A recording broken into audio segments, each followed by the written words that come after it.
Well, the week ahead won't be quite as cold as temperatures do return to near normal, but there are still some frosty nights and wintry showers to come. Some of today's showers will be heavy with hail, sleet and snow, especially across north-east England. Thicker cloud and rain will push into north-west Ireland and Northern Ireland this evening, bringing sleet and snow. Apart from a scattering of wintry showers towards northern and eastern coasts, the bulk of Britain will be clear and frosty tonight.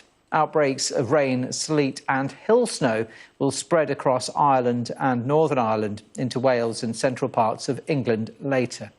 There'll be some wintry showers in the north on Monday, but much of Scotland and Northern England will enjoy sunny spells. However, it will be cloudier elsewhere as outbreaks of rain and sleet move eastwards. The rain will turn more showery through the afternoon, allowing sunny spells to develop. And looking slightly further ahead, it will feel warmer on Tuesday with bright or sunny spells for many, although a few showers will pop up during the day.